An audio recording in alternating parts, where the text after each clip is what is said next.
Oi, tudo bem?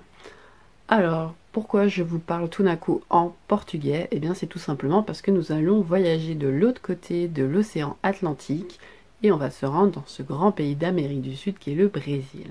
Donc, ce qu'on va faire, nous, c'est qu'on va partir au XVIIIe siècle, dans le nord-est du Brésil, où un mouvement de banditisme à la brésilienne s'est développé jusqu'à la moitié du XXe siècle, quand le gouvernement brésilien a finalement décidé d'y mettre un terme.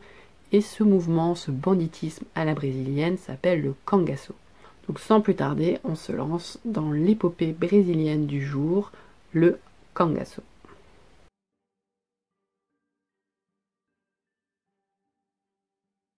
Avant toute chose, il faut que l'on comprenne pourquoi le cangaço est né au XVIIIe siècle et pourquoi il est né dans le Nord-Est. Donc le Nord-Est, cette grande région nord-est du Brésil, elle a la particularité d'être le lieu d'énormissimes inégalités socio-économiques.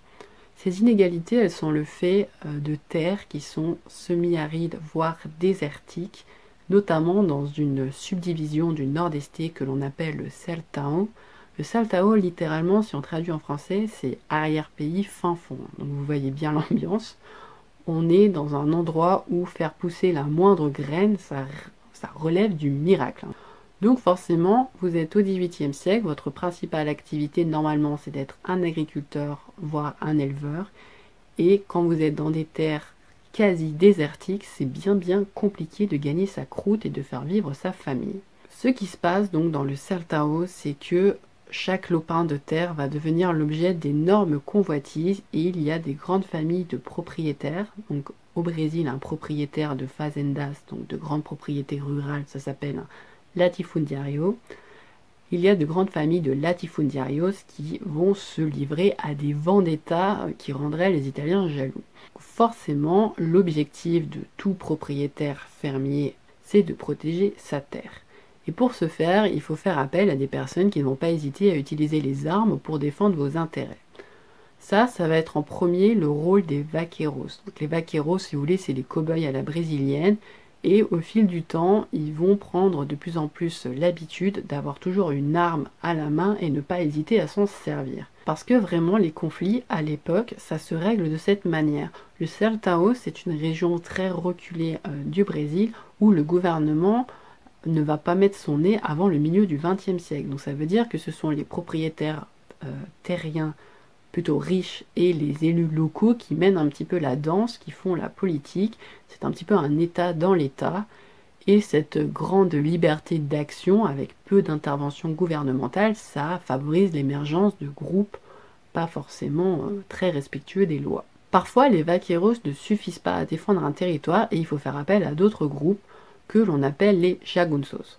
Alors les jagunços, si on traduit schématiquement, ce sont des mercenaires. Donc forcément, un mercenaire, son objectif, c'est de gagner de l'argent. Donc si une famille lui offre une somme, mais que la famille rivale lui offre le double, le jagunço, il va pas hésiter, il va partir dans l'autre famille. D'ailleurs, jagunço, c'est un terme qui est très spécifique au Sertão, mais qui existe quand même dans le langage courant. Et c'est plutôt péjoratif, puisque si on vous traite dans la rue quand vous allez au Brésil de jagunço, c'est que vous avez la tête un petit peu d'une brute un peu frustre. Donc vous avez le droit de le prendre mal.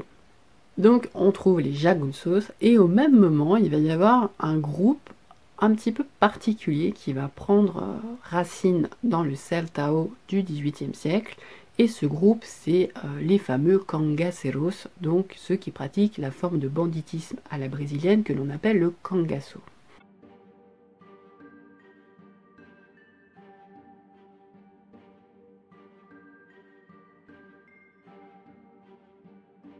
Les cangaceiros, si au début ils ont pu avoir le même rôle que les jagunços ou les vaqueros, c'est-à-dire de défendre les intérêts de tel ou tel latifundiario, les cangaceiros, petit à petit, ils vont prendre leur indépendance, adopter un mode de vie très spécifique et finalement ce qu'ils vont défendre, c'est leur intérêt propre.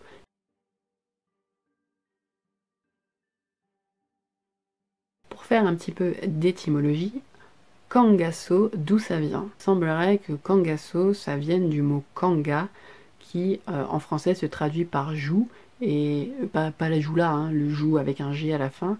c'est-à-dire cette espèce de pièce de bois qui sert à atteler les animaux de trait et qui utilise leur force de traction. Donc ça viendrait de là, et petit à petit, alors je ne sais pas comment, mais Kangaso s'en serait venu à décrire le fardeau, l'équipement du Kangasero, notamment les armes qu'il porte toujours avec lui. Le terme Kangasero, il va vraiment devenir plus régulier dans les écrits à partir de la seconde moitié du 19e siècle, et à ce moment-là, il acquiert la définition qu'on lui connaît toujours aujourd'hui. Donc en fait, quand on emploie le mot Kangasero, on désigne une bande armée itinérante de paysans pauvres qui se distinguent par un uniforme spécifique, des armes, ils transportent des carabines, des revolvers, des fusils, qui volent souvent à la police d'ailleurs, des peicheras, donc qui sont des couteaux effilés qui servent à la base pour nettoyer les poissons, et qui sont une arme très spécifique du Kangasero, et qui commettent toutes les formes possibles et imaginables de banditisme, incluant les vols, les pillages, les séquestrations, les enlèvements contre rançon, les viols, les meurtres. Donc les Kangaseros, c'est vraiment pas des enfants de cœur.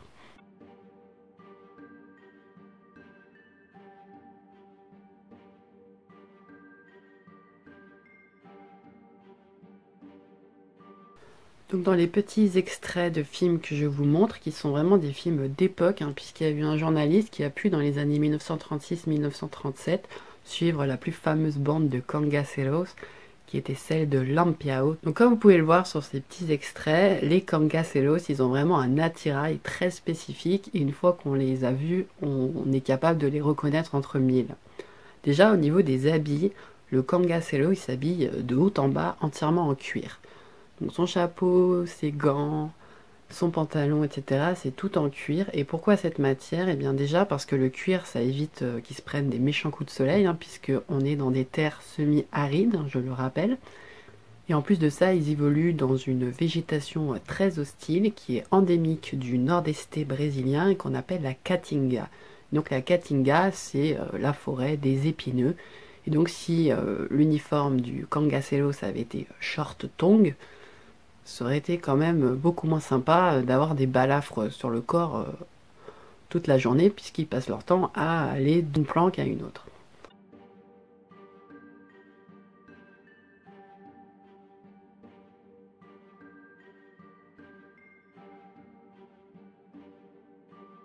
Sur ces vêtements de cuir, les Kangaseros, qui savent tous coudre, cousent souvent des pièces de métal. Donc les pièces de métal, c'est pas pour faire joli, c'est tout simplement pour se protéger un tant soit peu lors des nombreuses fusillades. Ça sert un petit peu comme une sorte d'armure. On place des pièces de métal aux endroits stratégiques. Si jamais on reçoit une balle à tel endroit, on peut peut-être s'en sortir.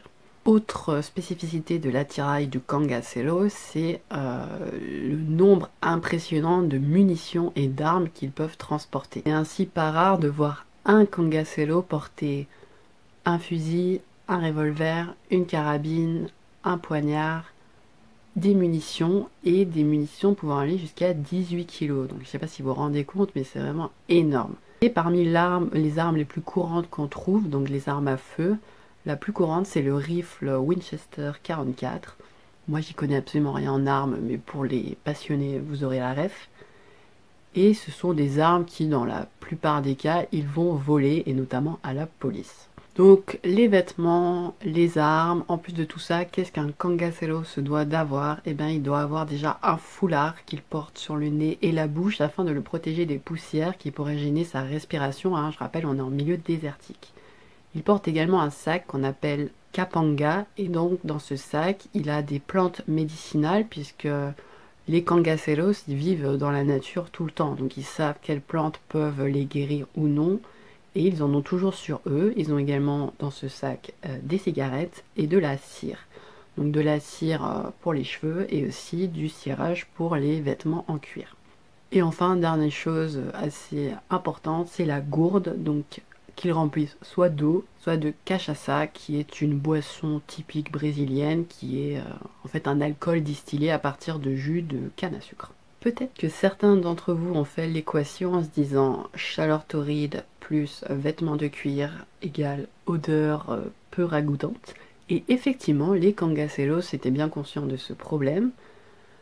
Et pour y remédier, ils avaient une méthode très spécifique puisqu'ils allaient en fait voler dans les maisons riches des parfums très très chers et notamment français, et ils se parfumaient à longueur de temps puisque les points d'eau n'étant pas toujours récurrents, il fallait bien trouver un moyen de limiter un petit peu l'odeur. Donc vous voyez, on a souvent la réputation dans le monde, nous autres Français, de sentir mauvais, de masquer ça par du parfum, mais faut simplement leur dire qu'on est des grands fans des Kangaceros et qu'on fait la même chose qu'eux. Ça passe. Le monstre est là.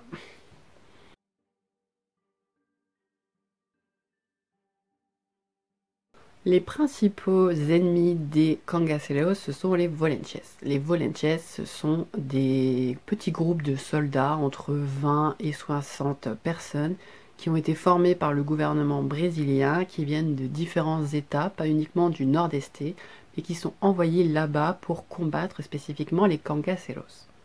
Les Kangaceros, eux, ils n'appellent pas les Volenches, ils les appellent les macacos. Macacos en portugais, ça veut dire singe, donc ce n'est pas très très sympathique.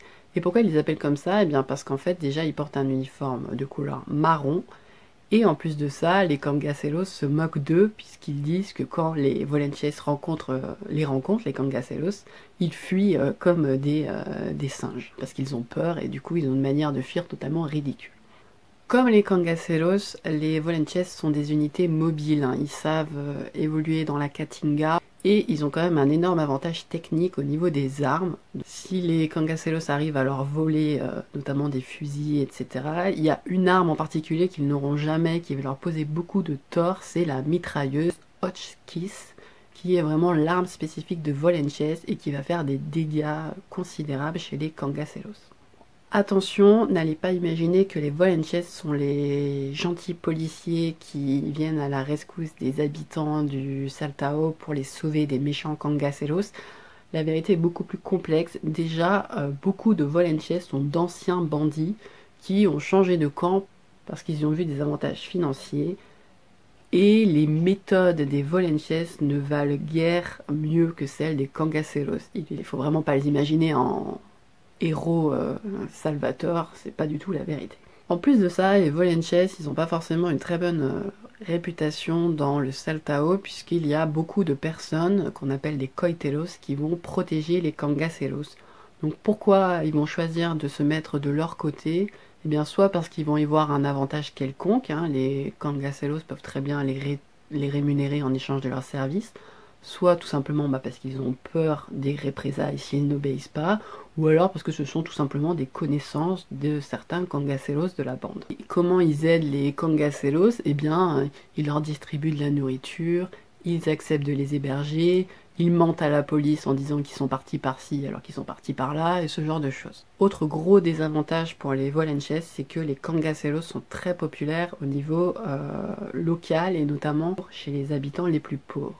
En fait, les Kangaceros, ils représentent un petit peu, si vous voulez, une sorte de Robin des Bois moderne, puisqu'ils ont, notamment en faveur des plus pauvres, émis une sorte de politique un petit peu de propagande en faisant acte de charité, en achetant des denrées alimentaires au prix le plus fort, en organisant des soirées dansantes, etc. Donc en fait, c'était une manière de s'attirer l'amitié de ces populations qui le leur rendaient en les protégeant et en faisant en sorte que la police ne puisse pas suivre leurs traces.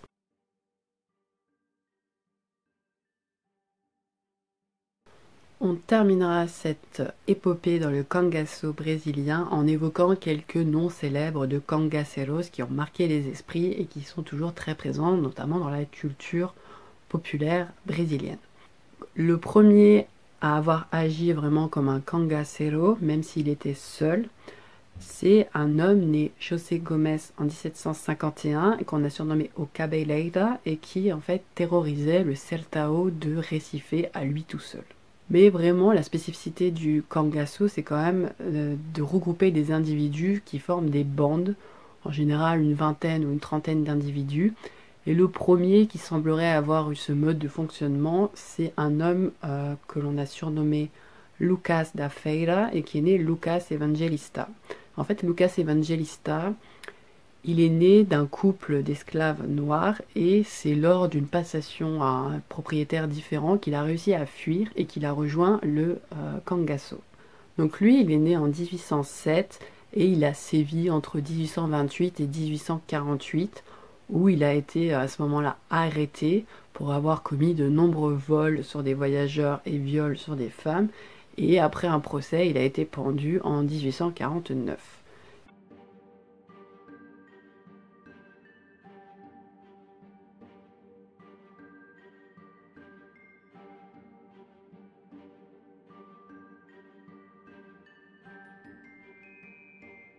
Une autre bande connue, en général on connaît les bandes de Cangaceiros par le nom du leader. Donc une autre bande connue, c'est celle de Jesuino Brilliante, donc qui est né Jesuino Alves Gemello Calado, qui est né aux alentours de 1870, et lui, en fait, il provient d'une famille aristocratique. Donc c'est assez important de le noter, parce qu'en fait, le Cangaço est du coup attractif pour des individus qui ont l'impression de vivre une situation injuste, que ce soit par naissance, hein, comme Lucas Evangelista, qui est né d'esclaves noirs, donc qui n'avait pas de promesses d'avenir merveilleuses, ou alors d'individus qui ont commis des méfaits ou qui ont vu leur famille subir des méfaits qu'ils ont trouvé injustes, et soit pour échapper à la police, soit pour se venger, vont rejoindre les rangs du Cangaço. Dans le cas de Jesuino Brilliante, c'est parce que son frère en fait a subi une injustice, il a été humilié, etc., etc. Et du coup, Jesus Brilliante décide de rejoindre le Cangaço en 1871. Et lui, c'est vraiment la figure du Robin des Bois, puisqu'il était connu pour voler l'argent des potentats locaux, que l'on appelle les coroneis, et redistribuer les biens aux plus démunis.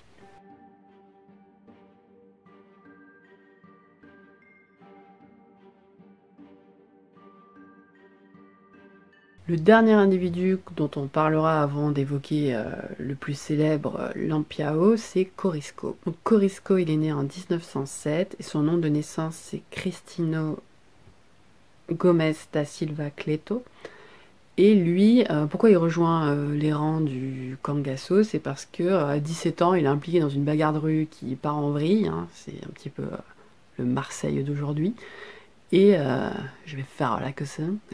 Et ce qui se passe, c'est qu'il sait très bien que ce qu'il vient de faire, c'est-à-dire de tuer un homme qui était le protégé d'un élu local, ce n'est pas franchement bon signe pour l'avenir, et que s'il ne rejoint pas les rangs du Cangaço, c'est la prison, voire plus qu'il attend. Donc pas fou la bête, hein.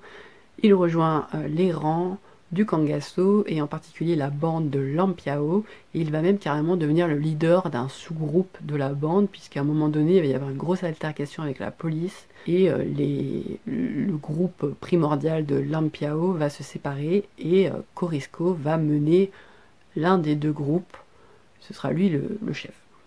Donc le cas de Corisco, il est particulièrement intéressant pour évoquer la condition féminine dans le... J'ai oublié le Cangaço. Waouh, big trou là. Donc, les femmes commencent à intégrer les rangs du Cangaço dans les années 1930, mais elles les intègrent de manière plus ou moins forcée. Notamment Corisco, lui, ce qu'il va faire carrément, c'est qu'il va kidnapper une jeune fille de 12-13 ans qui s'appelle Sergia Ribeiro da Silva, qui sera surnommée Dada. Et en fait, cette jeune fille, donc bien sûr, il va lui passer dessus de manière très peu romantique, mais malgré tout, il semble s'être apprécié au fil du temps, et notamment Corisco, c'est lui qui va apprendre à Dada à lire, à écrire, à compter et à utiliser des armes à feu. Et cette particularité, elle est vraiment particulière, puisque Dada, ce sera la seule femme dans les rangs des Cangaceros qui utilisera les armes de manière offensive.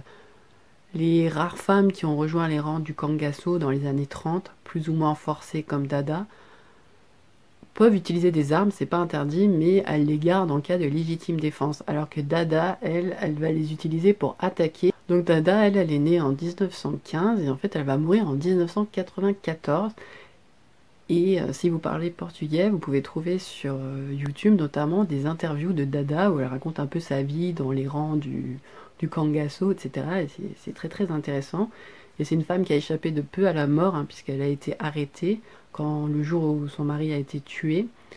Puisqu'en fait, il y avait un gouverneur nommé Vargas qui, en 1940, a promulgué une loi en accordant l'amnistie, si on veut, aux cangaceiros qui se rendraient. Sauf que Corisco, il fait partie des incorrigibles, il n'a jamais voulu se rendre. Et le jour où il y a un volante qui est arrivé chez lui, qui s'appelait Zé Rufino, et qui a voulu l'arrêter, et qui lui a dit cash, c'est soit tu te rends maintenant, soit l'amnistie, tu l'oublies. Corisco, forcément, il a dit non. Et si vous voulez, après un petit tir de mitrailleuse dans cette zone-là, Corisco il est mort après plusieurs heures d'agonie. Et Dada, elle a été gravement blessée, notamment à la jambe droite. Et donc, pendant son séjour en prison, elle a été vraiment traitée comme de la merde. Et sa jambe, ça a gangréné forcément. Et donc, elle a dû être amputée presque entièrement de la jambe droite. Et il a fallu qu'elle attende 1942 pour qu'elle obtienne enfin une libération. Mais elle, ce qu'elle a fait après sa mort, c'est qu'elle a bien sûr fourni des témoignages très intéressants sur la vie du Cangaço. Et elle s'est aussi battue pour récupérer les dépouilles, notamment de son mari.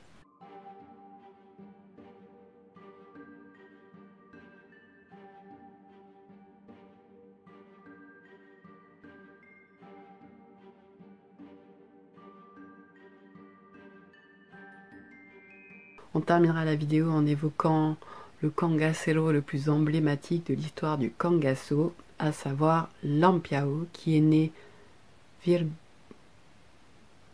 suis obligée de tricher, c'est trop dur. Hein. Je sais pas pourquoi tous ces pays là, ils mettent le nom de la mère, le nom du père, en plus du prénom, du coup ça fait des trucs à rallonge, du coup je galère. Bon. Virgulino Ferreira da Silva.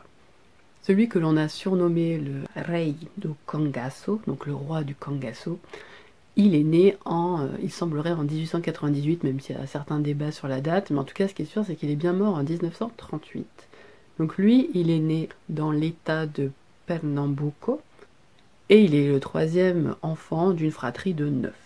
Donc sa famille, donc les Ferreira, c'est une famille tranquille, sans histoire particulière. Le père est agriculteur, il n'y a pas trop de problèmes, jusqu'au moment où il commence à avoir des petits soucis de propriété. Ce qui va vraiment provoquer la catastrophe, si on peut dire, c'est la mort de son père lors d'une fusillade avec la police en 1919.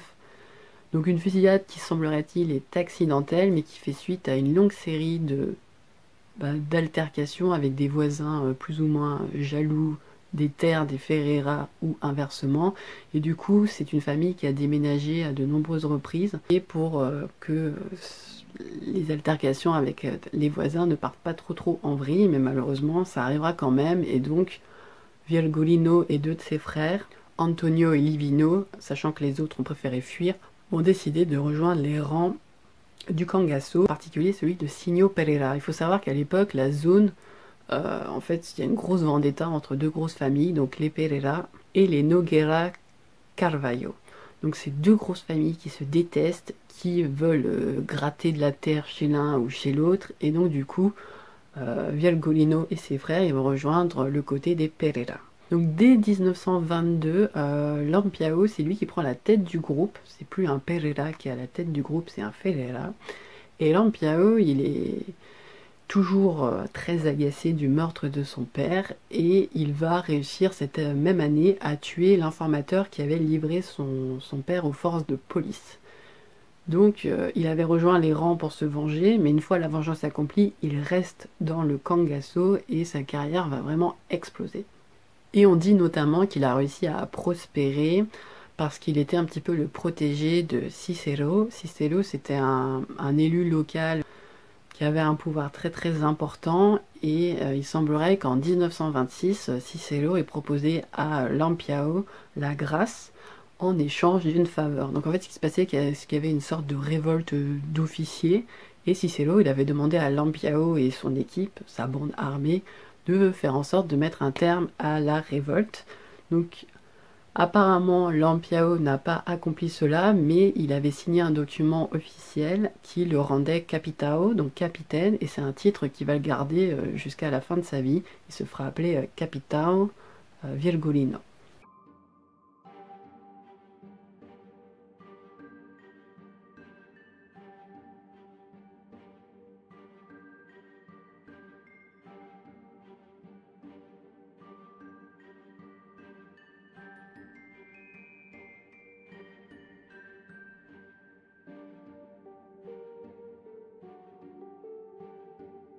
Donc lui, il ne va pas faire comme Corisco, séquestrer une petite fille et en faire sa femme. Il va, lui, se lier avec une femme qui se fera appeler Maria Bonita, mais qui est née Maria Gomes de Oliveira. Donc eux, ils se rencontrent en 1930 et 2 ans plus tard, ils ont une petite fille et c'est vraiment une rencontre d'amour, si on peut dire. Il l'a pas forcé à rejoindre les rangs du Cangaço. Maria Bonita, elle était déjà mariée, mais ça n'allait pas avec son mari. Et c'est en rentrant une fois chez ses parents qu'elle a rencontré Lampiao et puis ça a été le coup de foudre. Et Maria Bonita, donc c'est la première femme qui rejoint les rangs du Cangaço, donc on est dans les années 1930. Pour vous dire à quel point Capitão Virgulino il est célèbre, c'est qu'en 1930, il apparaît carrément dans le New York Times. Et en 1936, il va accepter qu'un journaliste les suive, lui et sa bande, notamment parce qu'en fait ce journaliste il avait été le secrétaire de Cicero, donc le potentat local avec qui Lampiao avait des accointances, et donc ce journaliste il va suivre la bande entre 1936 et 1937 et il va fournir des photos et des vidéos exceptionnelles. La plupart des sources, enfin la plupart des images de cette vidéo proviennent de lui. Ce journaliste il s'appelle Benjamin Abrao Boto. Donc, comme toutes les bonnes histoires, on a une fin heureuse. Non, en fait, je vous troll, ça finit super mal. Le 28 juillet 1938, Lampiao et toute son équipe de 34 hommes sont trahis alors qu'ils se trouvent dans un campement qui est une grotte fortifiée. Les Volenches, donc la police, débarque, mitraillent tout ce qu'ils peuvent mitrailler et il y a 11 hommes qui perdent immédiatement la vie, dont Lampiao, et Maria Bonita, sa femme, sera très très grièvement blessée. Et ensuite, ce qui se passe, c'est plutôt gore, donc âme sensible, s'abstenir. Il y avait une pratique qui se faisait à l'époque. Quand on a réussi à attraper des bandits de notoriété publique, et notamment les cangaceros, ce qu'on fait, c'est qu'on les décapite et on expose les têtes.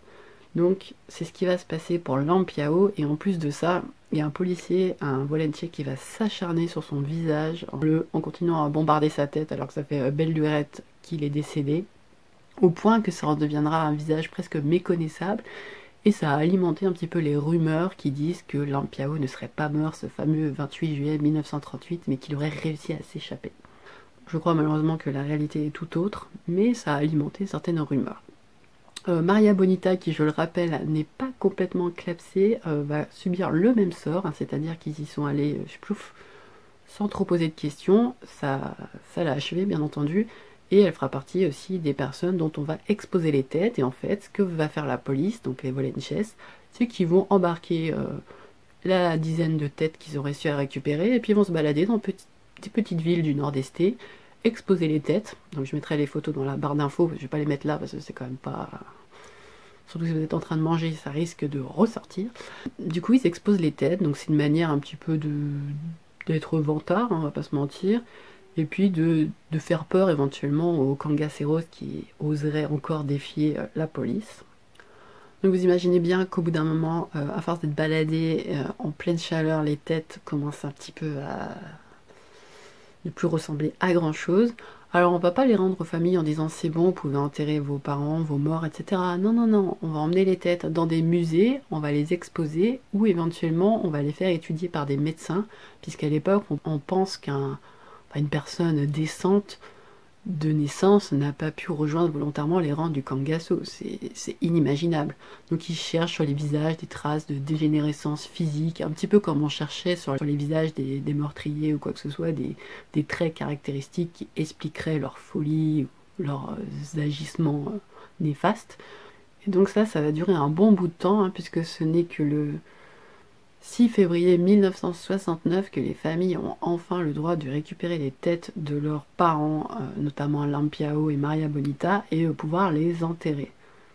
Pour en finir avec Lampiao, alors Lampiao ça veut dire lanterne, et en fait il avait pris ce surnom d'une fusillade avec la police où en fait on aurait dit qu'il aurait tiré tellement de tirs qu'il aurait illuminé la nuit.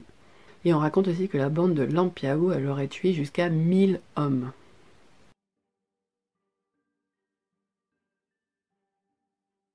Pour conclure sur le Cangaço et le Cangacero, quels héritages ils ont laissés dans la société, la littérature, l'histoire, les mentalités brésiliennes, Eh bien en fait c'est vraiment une des toutes dernières formes de bande armée qui ait marqué les esprits parce qu'ils étaient encore dans cette optique de justifier leurs crimes derrière une soi-disant injustice sociale. Donc ça c'est une forme de banditisme qui, dans beaucoup d'endroits du monde, a peu à peu disparu. Et du coup ça a fait des cangaceiros, si vous voulez, le sujet privilégié d'une littérature, d'un cinéma, etc., très spécifique au Brésil, et qui a véhiculé une image du cangaceiro comme un petit peu le héros national qui défend le pauvre contre le méchant riche, ce genre de choses. Et notamment, il y a les grandes figures du cangaço comme Lampiao qui ont prospéré dans une littérature qu'on appelle littérature de cordel. C'est une tradition qui vient du Portugal et qui a débarqué au Brésil au 19e siècle. En fait, c'est des récits oraux qu'on colporte au fil des foires, des marchés, etc. et qui sont mis par écrit dans des petits feuillets, les folietos, sous forme d'une poésie rimée. Et les héros principaux de cette littérature de cordel, ce sont bien les cangaceiros, donc avec tout l'imaginaire qui va derrière et qui n'est pas forcément prouvé historiquement. Et c'est un petit peu là toute l'ambiguïté de ces personnages, c'est que en termes de traces historiques, le cangaço n'a pas laissé grand-chose. On a les films et les photos de notre journaliste Benjamin qui a suivi la bande de Lampiao, mais à part ça, on n'a vraiment pas grand-chose, au point que cette image de cangaceiro Robin des Bois moderne, elle est disputée avec d'autres images qui sont soit aussi positives, soit carrément péjoratives. Est-ce qu'on doit dire que les cangaceiros, donc, ce sont des meurtriers, des violeurs sanguinaires? Est-ce que ce sont des défenseurs de la justice sociale? Est-ce que ce sont simplement les bras armés des élus locaux, donc les coroneis? On ne sait pas tellement. Et en plus de ça, le cangaço a eu un petit peu le malheur d'éclore dans un univers, le Sertão, qui est une région qui n'est pas forcément très bien vue par les Brésiliens, même encore aujourd'hui, puisqu'on considère que le Sertão, c'est vraiment la campagne reculée, à limite arriérée, peuplée d'individus qui n'ont pas forcément beaucoup de cervelle et qui ne pensent qu'à se rebeller, et qui sont eux-mêmes dirigés par des petits tyrans locaux, les coroneis. Donc toute cette image très péjorative, pleine de clichés et de préjugés, ça n'aide pas non plus à se représenter le cangaço tel qu'il était vraiment. Donc après, je ne sais pas ce que vous particulièrement vous en pensez. N'hésitez pas à le dire en commentaire. Alors moi, j'ai hâte de pouvoir discuter. On peut aussi faire ça sur le groupe Facebook. Donc c'est un groupe privé, hein, mais vous faites une demande et je vous accepte sans problème. J'espère que la vidéo vous aura plu. N'hésitez pas à mettre un petit like, à vous abonner, à aller faire un tour sur le site web et donc sur le groupe Facebook. J'espère que mon montage et ma façon de parler, ça s'améliore aussi, hein, puisque parler à son écran, c'est pas forcément évident, donc j'ai du mal à être toujours très naturel. Sorry. Enfin, desculpe, tant qu'on est en portugais. Et puis, on se revoit très très bientôt. D'ici là, ciao.